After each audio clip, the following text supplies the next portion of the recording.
Dadhood. Modern Dadhood podcast. Dude. Dude. What's up? Oh, man. I mean, honest answer? Yeah? I'm feeling a little defeated. Really? Well, I'm sorry to hear that. That's how I feel right now. I'm not looking for a pity party. I'm just being honest, you know? Well, You asked and I answered. all right. Should we introduce the show on that note? Sure. Okay. Well, this is Modern Dadhood, an ongoing conversation about the joys, challenges, and general insanity of being a dad in this moment.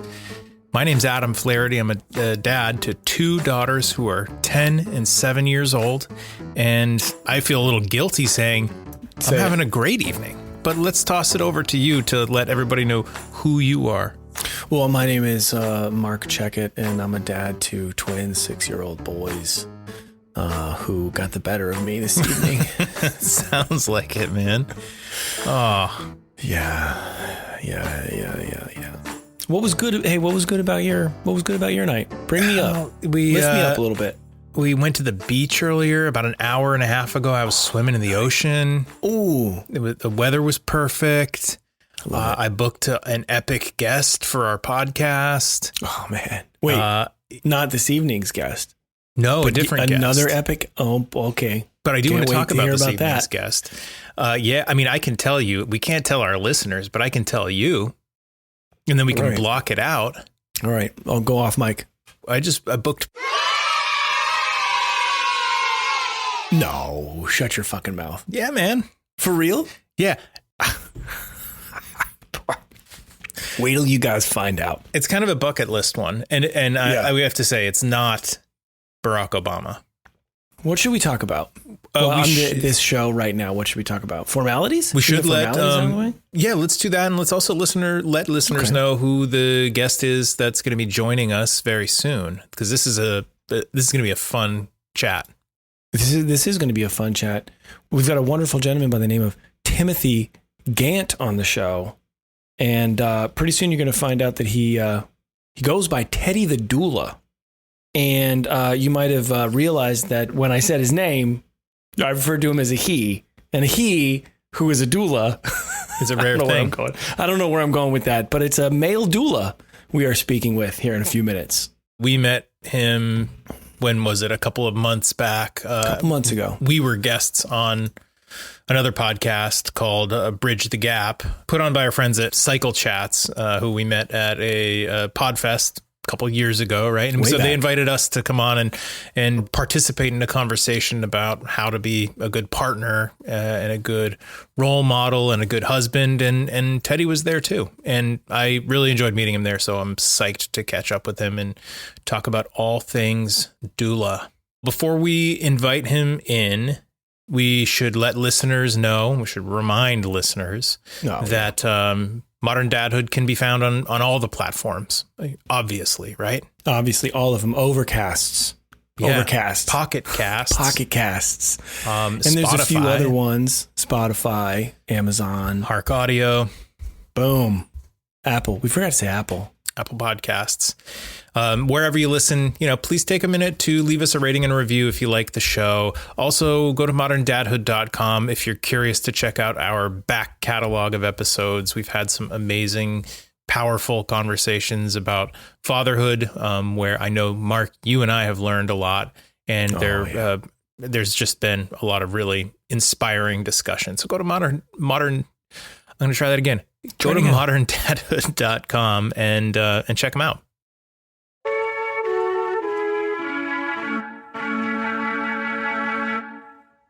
All right, Marc, how can I support you in this time of, where the wind is missing from your sails, where you've been beaten down? And let me get your take on, how would you have done this situation? Okay. How would you dad this? How would you have dadded this? Okay. How would you dad this?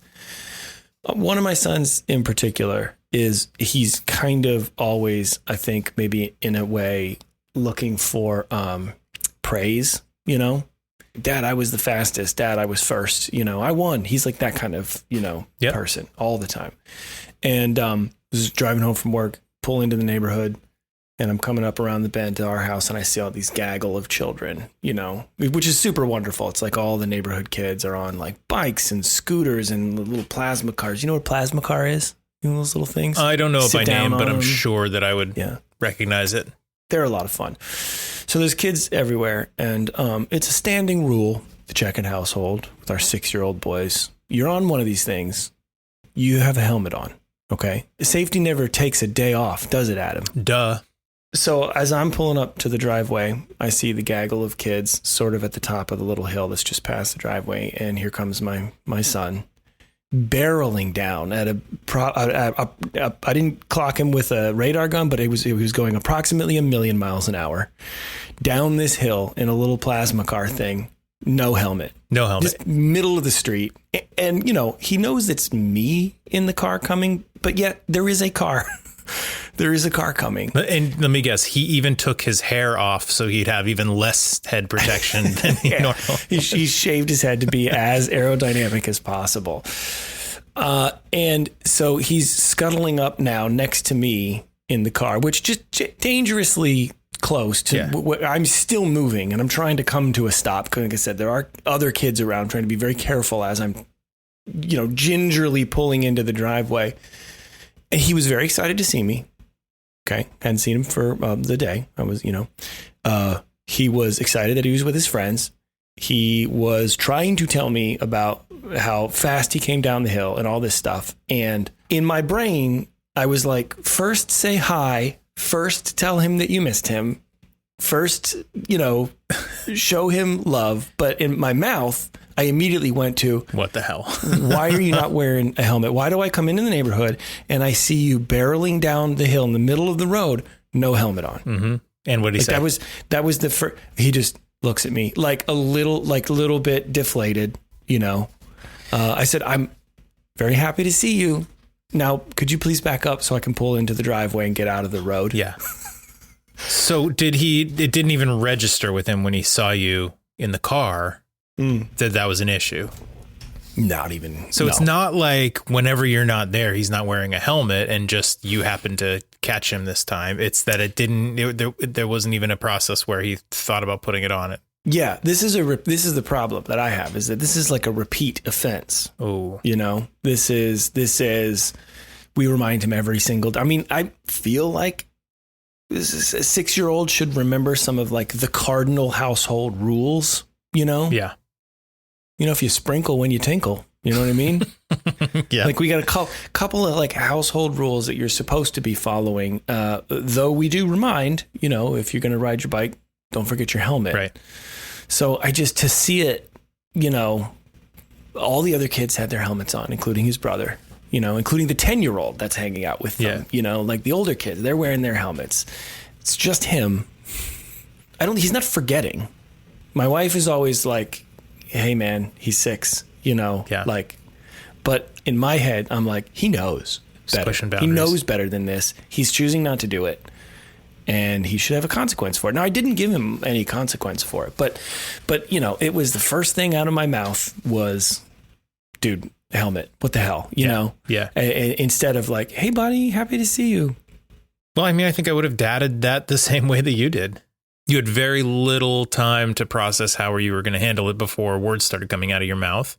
But I think I would have also, just like you did, thought, maybe let's try to say hello, give a hug, say nice to see you before going into the what the hell. And when it comes to safety stuff, like, yeah, that can get you fired up. Yeah, man, I don't like messing around with that.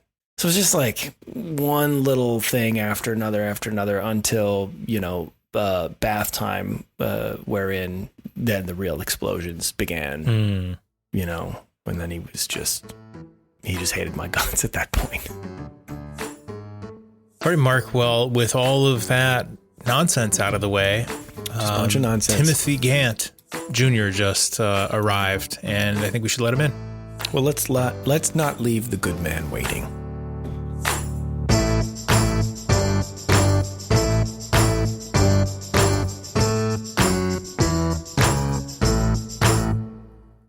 Timothy Gant Jr. is a husband, a dad to many pets, and a certified full spectrum doula based in Houston, Texas. First of all, if you wouldn't mind, man, tell us a little bit about your family. Let's hear about these pets.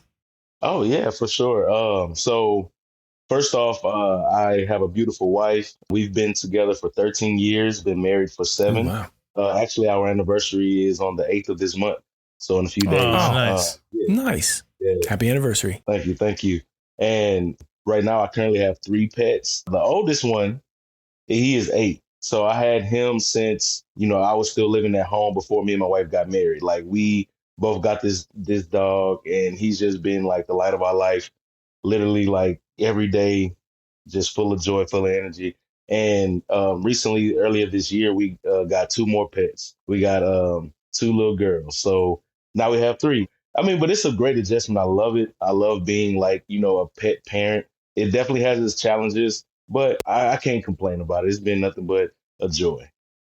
Timothy, so Marc and I, both of our families used doulas when we were having kids and our wives were giving birth. Mm-hmm. We've talked about it a little bit on the show, about the value of what a doula brings to the table in terms of services and support.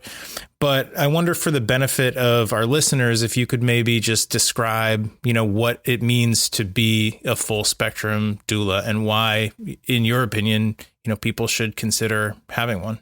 Yeah, for sure. And first, I want to say that that's amazing that, y'all actually had doulas for your pregnancy and birth. So I would love to know about that, how that went for y'all after, I'll go into detail. But it's a difference. So this is one thing I like to tell people, because when most people hear doulas, they'll think of like just labor and birth, doing double hip squeezes, all that kind of stuff. They don't really grasp the full aspect of what we do as doulas. So me being a full spectrum doula, I work with various forms of reproduction. So I had some clients that came to me for conception work, and I provide fertility options, and I get them to the right people. So I offer different resources to help them, get in connection with the right people they need to, whether they're trying to conceive, whether they're, trying to just check their ovaries or, sperm count, things of that nature. Like I work with that. I also do postpartum work. A lot of doulas don't deal with postpartum. And it's a lot of things that comes with postpartum work, not just watching the baby while you sleep. There's a lot of things that actually go into it with the emotional and mental aspect of, childbirth. So like I said, so I work in various forms. So it's more things that I do more than other doulas. So that's one thing about it, that I wouldn't have had the opportunity to work with some of the clients had I not worked with them during the time where they were trying out different fertility options. So the main thing that doulas really do is that we're really advocates for our patients,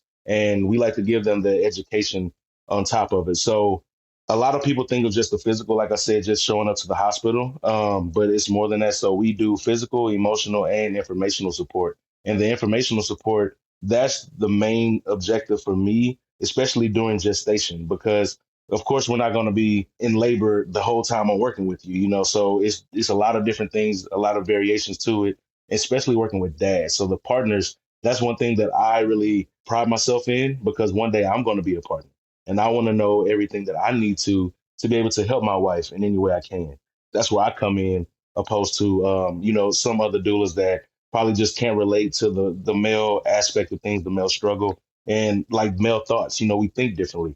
And so just being able to reach out to the dads, that's just a joy in itself. So that's just a little bit of what, us doulas do. But the main thing is I love providing information to the dads and just making sure both parties are on the same page. It's clear that from this conversation, and before when we chatted, you're passionate about what you do. But this is, I feel like we have to talk about this up front. Like, it's a profession that historically has been dominated by women, right? I feel like a lot of our listeners probably, when they just hear doula, they think, oh, a doula is a woman. So mm-hmm. I just wonder if you can take us a little bit through like your journey and kind of what even inspired you to get into this line of work. I love telling this story. It's like the most, of course, frequently asked question. Yeah. Just because, like you say, it's just been a female dominated industry. Of course, you have male like OBs and doctors and things of that nature. But Mhm. when you look at the more holistic side of it, the doula and the midwifery side is of course dominated by women. And one reason why I chose this route than going into the medical field, of course, when you let on the outside looking in, when people haven't really experienced things in the medical system, they don't really grasp what all it entails. So I felt like this would be more of a route for me because I'm more on like the more holistic side. I'm more of a on a client based care where I can get to know you as a person other than the patient, you know. But Hmm. it takes me back to when I was a child. So I was around 11 or 12 years old, and I sat down and asked my mom, like, how did her labor, birth, pregnancy, and everything go with me? Because I'm the only child. So that was her only Hmm. pregnancy and birth experience. And at the time, I was growing up, I was learning things about life, enjoying life. And so it just had me curious to like know, did she struggle at all? Like, did you have like, was it just like a quick, easy labor, like how I think it would be and stuff like that? And she hit me with something that I wasn't expecting. She was telling me that she had to have an emergency C-section. And so at the Hmm. time, I knew how babies got here. I knew what conception conceived of. I knew what majority of like births it'll be vaginal. And it's different now, especially in the West over here in America. Those numbers drastically changed. But at the time, Mhm. I knew that, most babies were born vaginally. So when she told me she had to have a C section, I didn't know what it was, but I did know what an emergency was. And when she said emergency C-section, something had went wrong. And so that made me ask more questions like, well, what happened? And so she was telling me that every time she had a contraction, my heart rate would drop. And it got to the point where Mhm. it dropped so low, she would have had a few more. I would have like flatlined basically. It would have been a stillbirth. And so when she explained like what like a stillbirth was and like what the heart rate, all that kind of stuff meant, and I grasped it as a child, it didn't sit right with me because it was a possibility of me not being here. Like it was like, Oh. like really, it was that close to me, like either being here on Earth or not. And at the time, 12 years old, like I know y'all could go back and think about when you was a kid and like the amount of joy that you had just waking up, going to school, having fun with your friends, playing video games, like all this kind of stuff. Knowing that was a possibility of me not having that and not being able to live the life that I live, it didn't sit right with me. So growing up, I really wanted to understand what happened, why did that occur, what's the purpose of a C-section, when is it actually beneficial rather than unnecessary. Like growing up, I was like learning these things, and I saw that we all come in life this way. Like this is how we all get here. You know what I mean? Like we Hmm. all lead Yeah. different lives. We all have different professions. We all have different hobbies, but we all come into life this way. And to know that I could not have been here or someone else could have not be here, I want everybody to be able to enjoy the experience that I've enjoyed. So that's like right then and there, I was like, okay, well, me, I'm a man. Physically, I cannot give birth. But the next best thing I told myself that I could do was help those who can. And so from that moment forward, I'm like, I'm going to be doing something surrounding birth and making sure babies get earthside safely as possible. And for, families to be able to be whole and not having to, go to the hospital thinking you're going to have a baby and going home without one. Like it's a lot of things that go into it. And I just wanted to be able to combat the numbers that we face over here in America right now, especially in my community. And so Hmm. that's just even another reason why I really enjoy doing this work that I'm doing. And I know that this is my purpose on earth. So, I'm just glad that I can Wow. actually live out my purpose. You seem like the kind of person that probably has like a personal mission or like a philosophy around your practice. Am I off base with that? Or does that sound, is that you? Have you sort of identified like a philosophy around your practice and like a personal mission for yourself? Yeah, for sure. Like, one thing is for sure is educating dads. So short story, but I had a client that they really struggled for their first pregnancy and birth. They were young, they were both 21. Mom was very uneducated. So think about that. So this is what I tell people. Mom knows a little bit about birth, right? A dad knows a fraction of what a mom knows. So Mm-hmm. you can't expect that dad knows everything. And so that's like really one thing that I hammer home is the education aspect of it to, bring the partners together. So that's one thing that I mean, I need to come up with a firm mission statement that I could read, but that's one thing that I really highlight in my practice is educating the partners. Because if y'all were there 24/7 with your partners, the doulas weren't there every day, right? Y'all were there every day. So I could have all the knowledge in the world, but if the number one support person for this mom isn't there and they're not present or they're not knowledgeable, how is that going to go? You know? So that's one thing that I really strive in my practice is to educate dads. Of course, I'm going to educate the moms. The moms really want to know the information, but it brings me joy to see the dads really want to, they gravitate toward it as well. So that's really one thing that I really just hammer home in my practice is educating the partners to bring them up to the knowledge of the partner. So have you had any instances with clients where the dad or the dad to be, I guess, is kind of resistant? Like because you're a man or because they think they should already know or like, have you, I guess. Do you mean like intimidated because well, maybe Timothy's intimidation coming is, in with this knowledge and experience and So overshadowing? Exactly. And like, have you faced any resistance from the dads because of that? When you're here, I mean, obviously you've got this, these nothing but good intentions to help the partnership, help the dad, but, is anybody that you've worked with, have you come across any like, feelings of intimidation or skepticism or just resistance? And if so, like, how did you kind of work through that? Mainly, most of the clients were very welcoming, and they knew the purpose of me being there. I had a couple of clients to the point where I had to warm up to the idea of a doula because they either had previous children with either someone else or with the woman they're having the child with then, but they didn't have the doula as a part prior to. So trying to get them to understand that, this is a beneficial thing and it's not like unnecessary or something like that. With the intimidation aspect of it, I haven't ran into anything. I'm glad, I'm fortunate for that. I haven't like ran into someone like, oh, well, no, I don't want to do that because he's like a man. And, I don't know if I'm like, I should be, like you said, they see that I have all this knowledge and they don't really feel intimidated with that aspect of it. Of course, I had a couple, people where the mom would be like, oh, well, my partner's not really on board with like a male doula or something like that. And I'm like, trust me, I understand. So I'll refer them to one of my doula friends that I have. One guy I had to really like hit home with. Me personally, in my practice, I talk to both parties together and separate. So I tell the dads, you can reach out to me at any time.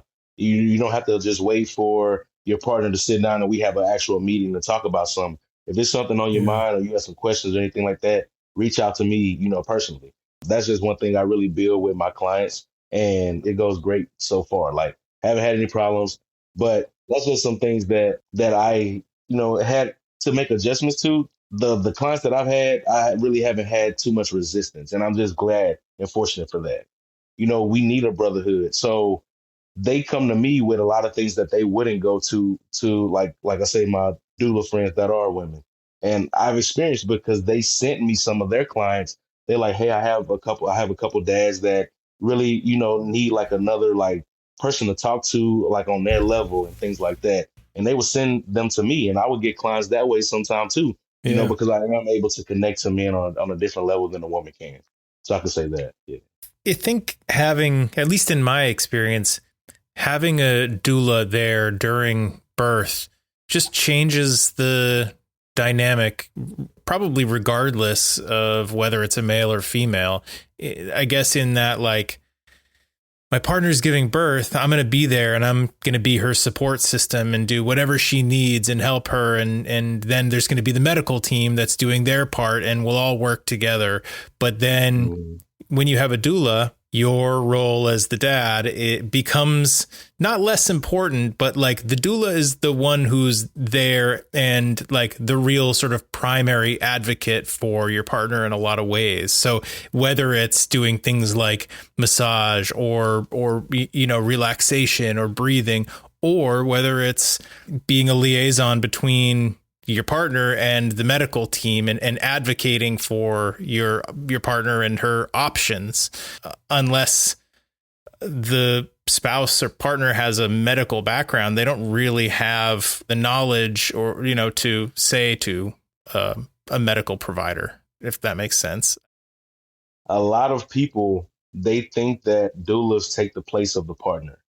And Right. that's one thing I come in off the rip. Like, it's like the first meeting I have with both parties, I sit down and talk to them. I'm like, hey, me being the doula, I'm here to educate both of you. I'm not here to take anyone's place. I'm actually here to help bridge the gap so the information could be well received through both parties, because I need both of y'all on the same page. And as far as like talking with medical staff, like I was saying, like, yes, I'm the doula, but this is your main primary, support person. And I need them to be on the same page as me and understand and be able to, we bounce cues off of each other. Like, during labor, like you said, it brings a different vibe and experience to the labor room, because a lot of doctors, they want to just go do things their way. It's like, boom, this is what we're doing, and we're sticking with that. But when we create birth plans, we go off of, I like to call it birth preferences, because of course, not all things go to plan, and I don't want them to feel discouraged if whatever they planned and didn't go to, it didn't occur. Of course, if there's some medical interventions that are necessary, then of course we can address that. But just because you're rushing on time, that doesn't make sense. That's not a viable reason for an induction. And that's what I tell all the dads. I'm like, you need to be able to pay attention and pick up on different cues, different like terminology. Me, I only could just tell dad, like, hey, this is, we didn't talk about that, but I can't just stop the doctor. That's not my place. But the dad could stop the doctor, like, hey, this is not what we want. So that's just one thing. Like, why you keep saying, like, I always strive for like that partner connection and that partner involvement, because it's a matter of different outcomes. All right, so much of what you're talking about is like you're giving a sense of like empowerment. I mean, it's education, yes, but then to your point, when you're in the room, when the dad, for example, is in the room, I mean, being educated is one thing, but also having confidence, to be able to actually speak up or ask a question or offer a direction or on behalf of him and his partner, for example. I mean, there's that piece of it too, which I feel like is just so important. I remember being in that room when my kids were born. I mean, things were going, it felt like 1 billion miles an hour, just so fast.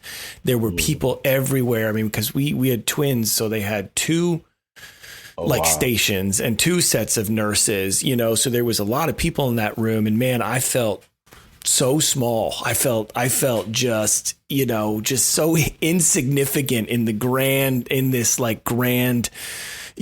ballet that was like happening around me. I felt like I better just stay the hell out of the way. I mean, and I really tried to zero in on my wife and just be right there with her, because she was really nervous about the whole thing. And, but anyway, I mean, that I definitely felt a lack of confidence in those moments. I felt like I have no clue what the hell's going on right now, so it feels like it's just such an important thing that you provide, the beyond that education is that sense of like, you give that sense of confidence especially to the dads, Yeah, for sure. And then like when I sit back and think about it, it just makes me happy, because that is something that a lot of dads do lack, and they wish they had, the confidence, because like I said, us men, we're the protectors, we're the providers, right? And everybody comes to us for answers. You know what I mean? Like, we're the rock of the family. Everybody comes to us for answers. And for us to not have the answers, it makes us feel small. It makes us feel low. That's one thing that I really saw in a lot of dads what I was working with, especially that already had prior experience, like had prior children and things. They didn't really understand what was going on in the hospital, how to best support their partner, because they didn't have the tools provided to them, I was reading, there's a documentary in the works about you. Is that right? I was reading that online. Can you share anything about that? Yes, sir. Yes, sir. So yeah, I've been working on a documentary for about 2 years now, and we finally finished it earlier this year, and now it's actually in post production, able to get like 'cause Oh, we was able to hire an editor and everything. The name of the documentary is Teddy. Of course, it's about me, like my backstory. Me and my mom sat down and talked. We did like a little dialogue type of thing. I spoke at like a school for their health week and everything. We captured that. And also the main thing that we're going to highlight in it is me working with my client. I had one client that she did a birth center birth, and I worked with her mm, from like week 15 all the way up to postpartum. And we were able to capture different things like the prenatal sessions we did, of the labor and birth and postpartum. So all that should wow, make the film as well. So you'll be able to see that's like the amazing. whole, like it come full circle. You'll be able to see the whole experience from gestation all the way to postpartum. Wow. Amazing. Can't wait What a to project. check that out. You said it's going to be called Teddy, which I feel like we need to ask. So professionally, you go by Teddy the Doula. Obviously, your name's Timothy. What's the backstory there? How did you happen to choose Teddy the Doula as kind of your professional brand name, so to speak? Hmm. Yeah, for sure. So I was probably like, oh man, fifth grade, sixth grade, and like I like a lot of teachers, a lot of like peers, classmates. They're just like, oh, you're a teddy bear. You saw like teddy bear, this and that. 'Cause I was very sweet, charming, charismatic, things like that. So they like, oh, you're so sweet and everything. So it just stuck. They called me Teddy Bear, and I was Teddy Bear. Then I just dropped the bear and just became Teddy throughout middle school and high school. When I got in my doula training, I have a personal Instagram page, and that's Teddy Gant. And my doula instructor, my mentor, she saw it and she like, you have to use Teddy as some form of something Hmm. in your name. And so my business name is Tender Starts with Teddy. That's my doula. That's my doula service name, and I am Teddy the Doula. So that I have to incorporate it in there. That's funny. It's memorable. It Yeah, sticks, it Oh sticks. yeah. Yeah, it really sticks. I feel like to sort of like a good way to maybe round out the conversation is to ask this question. Like, what advice would you give other men who are interested in becoming a doula? One thing for sure I would definitely say is stay true to yourself.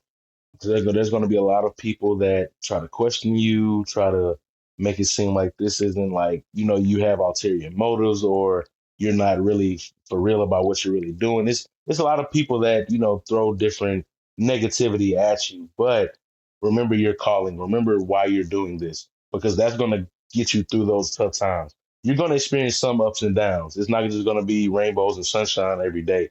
You're going to experience some darkness, and to get you through that darkness and navigate you on your path, you have to remember your purpose. You have to remember your reason why. Hmm. And if you hold that near and dear to your heart, all the outside noise, it'll be able to get canceled out. Just stay Yeah. true to yourself. Well, Timothy, you mentioned your Instagram page as being the main spot where people can learn more about you, follow you, get in touch with you. Is there anywhere else that you'd like to direct people to? Yeah, if you want to reach me, you'll be at Teddy the Doula on Instagram. And for people that need my email, it's teddythedoula at yahoo.com. We'll link to all of that in our episode notes. This seems like a really exciting time for you with your business growing and all these different things that you're working on. And we wish you all the best. I mean, I think I'm very inspired by what you're doing and your decision to follow your dream. And it's just so cool. So keep up the great work. Thank you. Thank you. I really appreciate it. It was a pleasure talking to both of you gentlemen, and thank you for having me on your platform. I really appreciate it. Thanks, Timothy. Take care, man.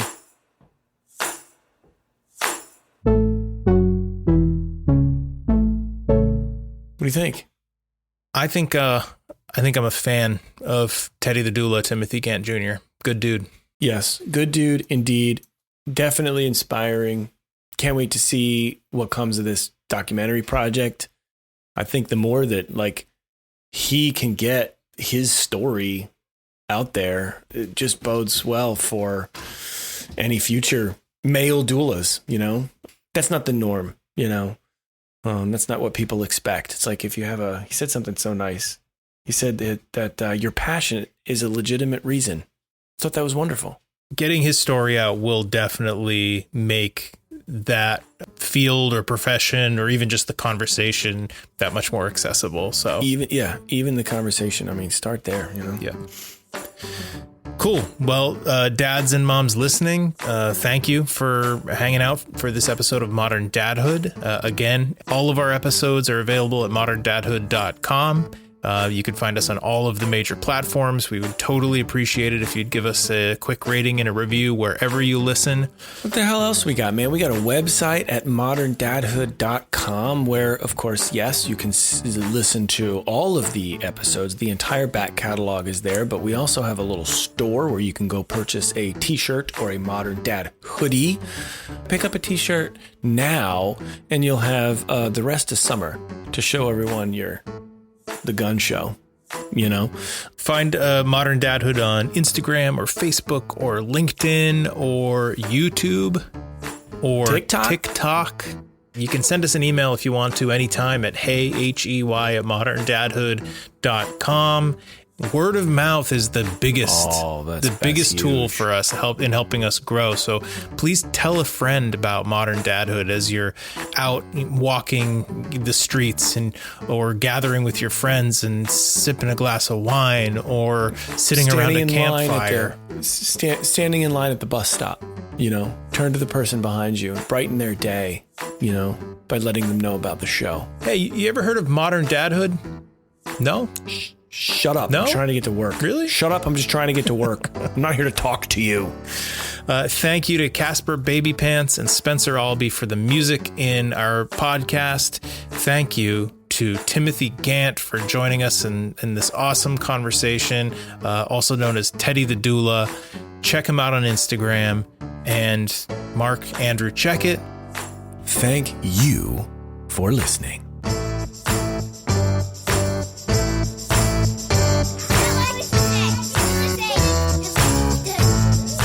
Podcast. Disney Modern.